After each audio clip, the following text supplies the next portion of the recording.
Hello guys, आज का topic है रेवेन्यू। पिछली वीडियोस में हमने कॉस्ट के बारे में आपके साथ बहुत कुछ डिस्कस किया था। Total cost, average cost and marginal cost के बारे में बताया था।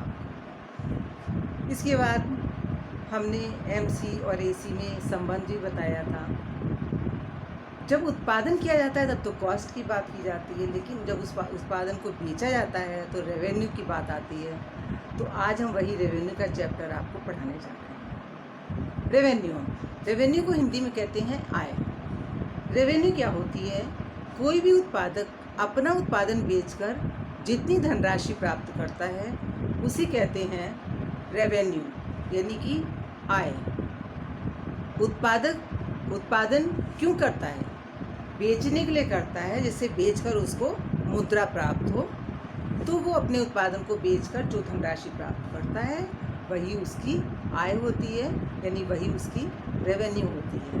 रेवेन्यू 3 प्रकार की होती है: total revenue, average revenue and marginal revenue. Total revenue कैसे निकाले जाते हैं? टोटल रेवेन्यू का मतलब है उत्पादक अपना संपूर्ण उत्पादन बेचकर जितनी कुल धनराशि प्राप्त करता है उसे कहते हैं टोटल रेवेन्यू। टोटल रेवेन्यू पता करने के लिए प्राइस पर यूनिट को क्वांटिटी सोल्ड से मल्टीप्लाई करते हैं, यानी कि टोटल रेवेन्यू निकालने का फॉर्मूला है P इंटू क्यू।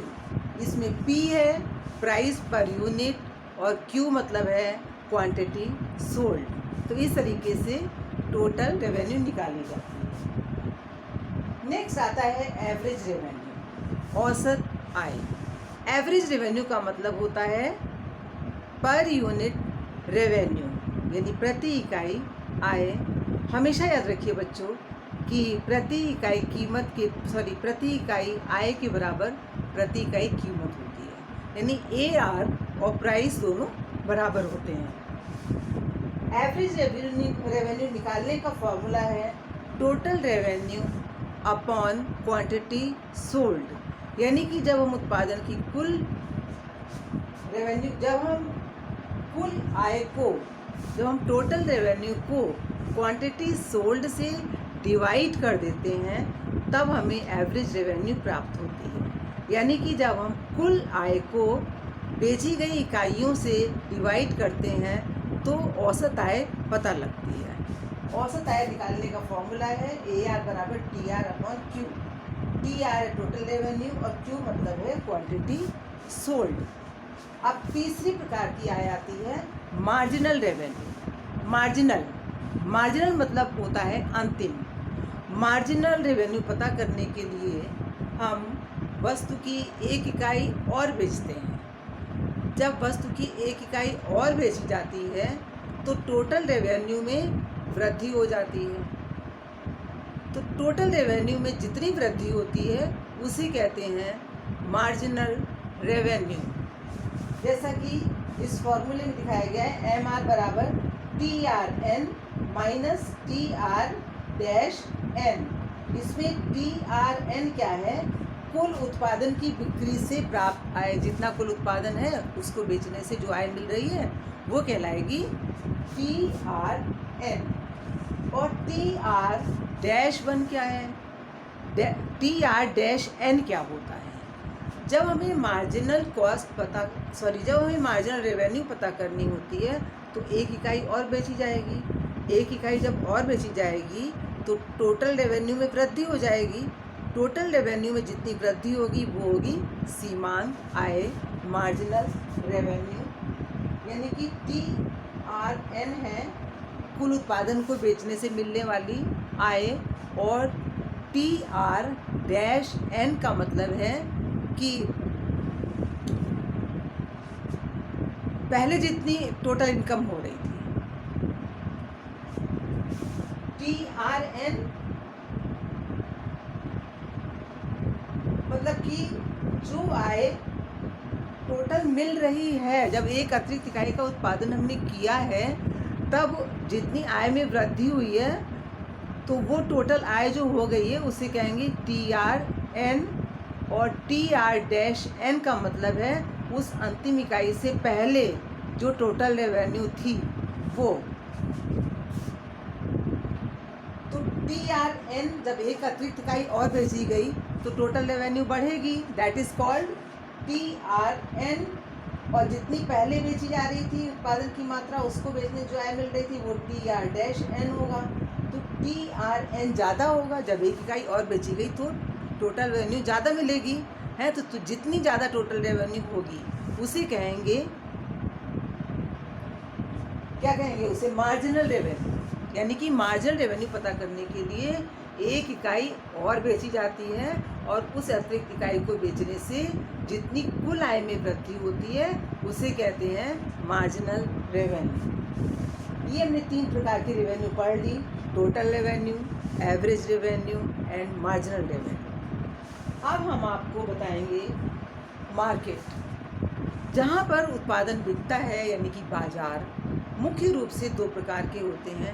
एक होता है परफेक्ट कंपटीशन। परफेक्ट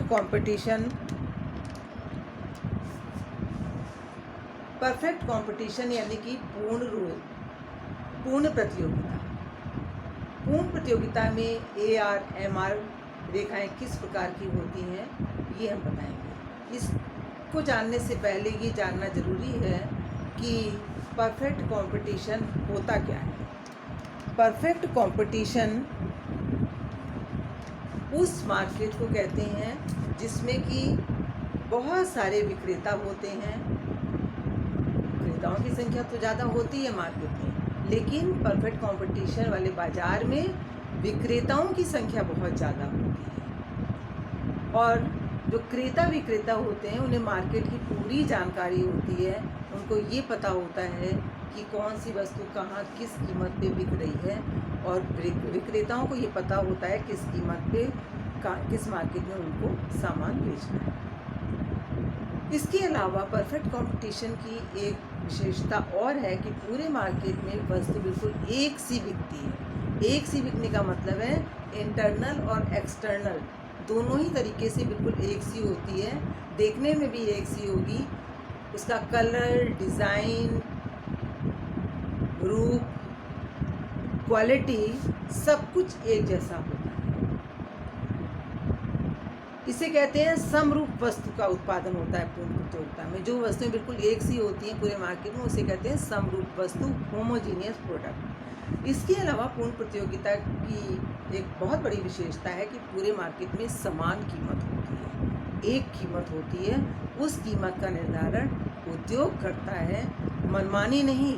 मांग और पूर्ति के संतुलन से जो कीमत तय होती है वो कीमत निर्धारित की जाती है।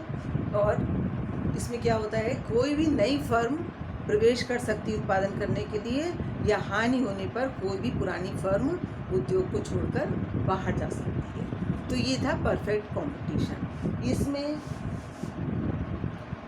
परफेक्ट कंपटीशन में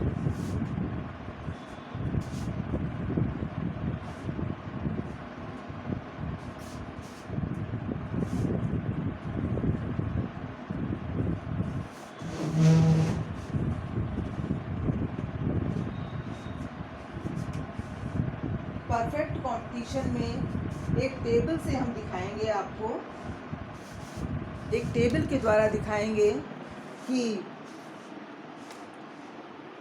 वस्तु की मात्रा क्या है,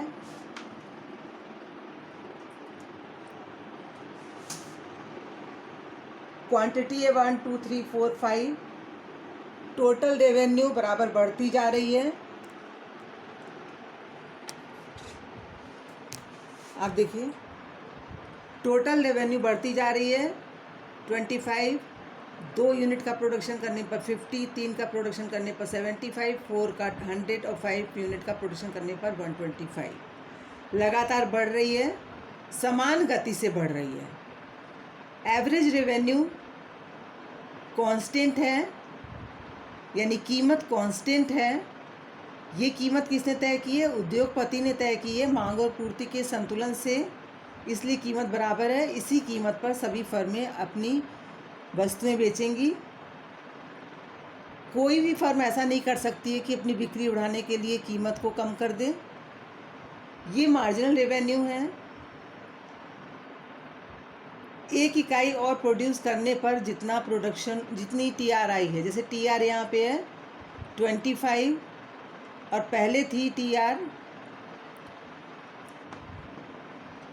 दूसरी इकाई का उत्पादन हमने किया MR पता करने के लिए, तो टोटल रेवेन्यू हो गई 50 और पहले टोटल रेवेन्यू थी 25, तो 50 माइनस 25 MR होगी।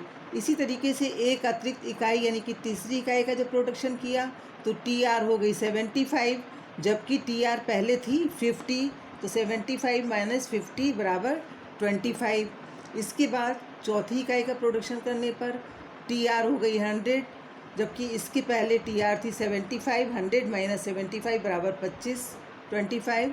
इसी प्रकार एक इकाई और यानी पाँचवीं इकाई का प्रोडक्शन करने पर TRI है 125, इसके पहले TR थी 100, तो कितना हुआ MR 125 माइनस 100 बराबर 25। इस तरह से आप देख रही हैं कि परफेक्ट कंपटीशन में जैसे जैसे उत्पादन बढ़ता है वैसे वैसे TR बढ़ती है, लेकिन समान गति से बढ़ती है।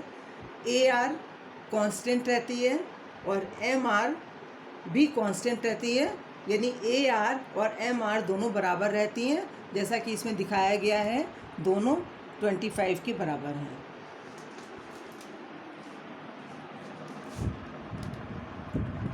तो इस प्रकार आपने देखा कि परफेक्ट कंपटीशन में यानी पूर्ण प्रतियोगिता में AR और MR दोनों बराबर होती हैं।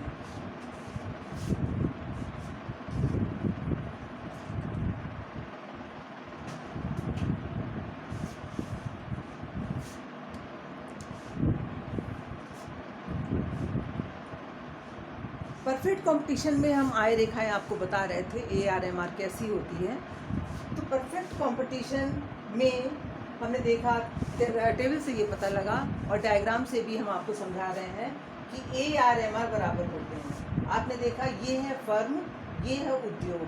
फर्म का काम होता है उत्पादन करना और उसको बेचना, जबकि उद्योगपति का काम होता है कीमत का निर्धारण करना। तो यहाँ पर उद्योगपति ने कीमत निर्धारित कर दी है। उद्योगपति ने कीमत निर्धारित की है, उसने मनमानी कीमत नहीं निर्धारित की है, बल्कि डिमांड और सप्लाई के संतुलन पर, संतुलन कहाँ है E बिंदु पर, तो कीमत कितनी निर्धारित होगी, OP कीमत निर्धारित होगी। इस कीमत को सभी फर्में स्वीकार कर लेंगी OP कीमत को, और इस कीमत पर फर्में वस्तुओं को बेचेंगी, चाहे कम बिके या अधिक बिके। इससे मतलब नहीं है वो कीमत में कोई परिवर्तन नहीं कर सकती कि बिक्री बढ़ाने के लिए कीमत में कमी कर दी, ऐसा नहीं कर सकती, क्योंकि पूर्ण प्रतियोगिता में कीमत स्थिर रहती है, समान रहती है। वही कीमत होती है जो उद्योगपति मांग और पूर्ति के द्वारा तय करता है। यानी कि पूर्ण प्रतियोगिता में फर्म के सामने जो कीमत रेखा होती है, जो AR रेखा होती है, वो दी हुई रेखा होती है। वो रेखा वो X एक्सिस के समानांतर होती है। तो क्वेश्चन ये आ सकता है कि फर्म में AR रेखा वो X एक्सिस के समानांतर क्यों होती है। तो इसका उत्तर देने के लिए आपको ये डायग्राम बनाना पड़ेगा।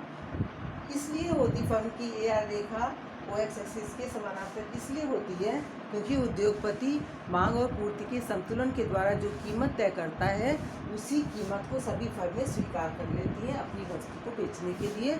उसमें वो कोई परिवर्तन नहीं कर सकती।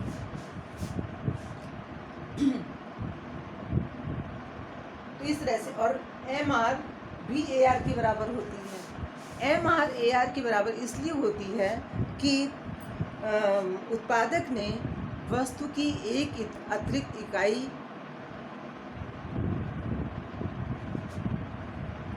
को बेचने के लिए कीमत में उसे कोई परिवर्तन नहीं करना पड़ा। जो कीमत थी उसी कीमत पर वो वस्तु की अतिरिक्त इकाई को भी बेचेगा, इसलिए MR AR के बराबर होती है।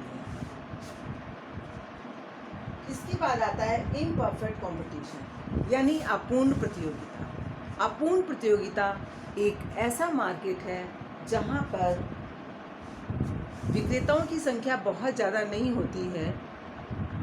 पूरे मार्केट में वस्तुएं बिकती हैं, लेकिन वो बिल्कुल एक जैसी नहीं होती हैं। उनमें देखने भर का अंतर होता है, जैसे रूप, रंग, डिज़ाइन, ट्रेडमार्क अलग होता है। पूरे मार्केट में एक समान कीमत नहीं होती है, बल्कि विक्रेता अपनी वस्तु की बिक्री बढ़ाने के लिए मांग के नियम का पालन करते हुए नीची कीमत रख सकता है। उसे मालूम है कि अगर वो ऊंची कीमत रखेगा तो बिक्री कम होगी, इसलिए वो बिक्री बढ़ाने के लिए कीमत में कमी करता है, कीमत कम रखता है। इम्परफेक्ट कंपटीशन में ये स्थिति होगी।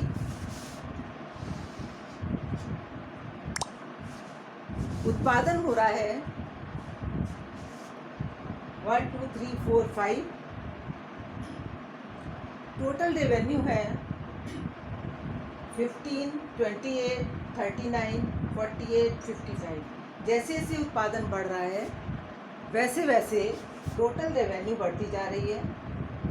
एवरेज रेवेन्यू निकालने के लिए टोटल रेवेन्यू को क्वांटिटी सोल्ड से डिवाइड किया है। 15 को 1 से डिवाइड किया तो AR आएगी 15। दूसरी इकाई जब बेची गई तो 28 टोटल रेवेन्यू हुई। 28 को 2 से डिवाइड किया तो 14, 38 को 3 से डिवाइड किया 13, 48 को 4 से डिवाइड किया 12 और 55 को 5 से डिवाइड किया 11। इस तरीके से आप देख रही हैं कि AR बराबर कम होती जा रही है। MR भी कम हो रही है। AR कम हो रही है, MR भी कम हो रही है, लेकिन MR तेज गति से कम हो रही है। इसका कारण क्या है? इसका कारण ये है कि जब विक्रेता वस्तु की एक अतिरिक्त इकाई बेचने के लिए कीमत में कमी करता है, तो उसी कीमत में कमी केवल उस अंतिम इकाई की नहीं करनी होती है, बल्कि उससे पहले उस वस्तु की जितनी इकाइयाँ हैं सब पर कीमत घटानी पड़ती है, जिसकी वजह से MR कम होती है AR की अपेक्षा। अब MR ये निकली कैसे है, ये देखिए आप। MR निकालने के लिए क्या किया है?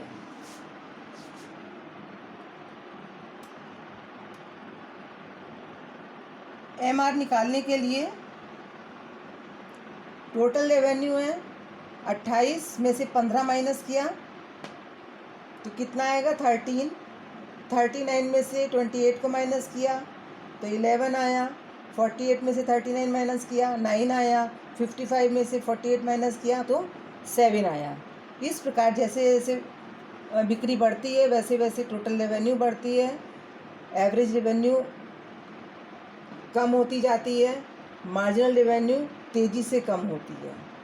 यानी कि इसमें AR अपूर्ण प्रतियोगिता में AR MR से अधिक रहती है और इसमें कीमत रेखा इस तरह की होगी।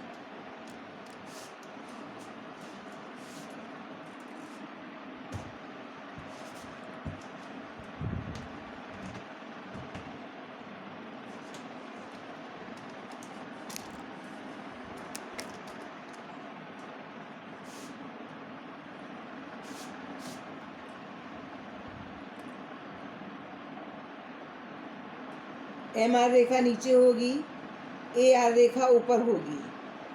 MR रेखा नीचे इसलिए है कि विक्रेता को वस्तु की एक अतिरिक्त इकाई को बेचने के लिए कीमत में कमी करनी पड़ रही है और ये कमी केवल उस अंतिम इकाई की नहीं बल्कि उस वस्तु की जितनी इकाइयाँ पहले की हैं उन सब पर कीमत में कमी करनी पड़ती है, जिसकी वजह से MR रेखा AR रेखा के नीचे होती है।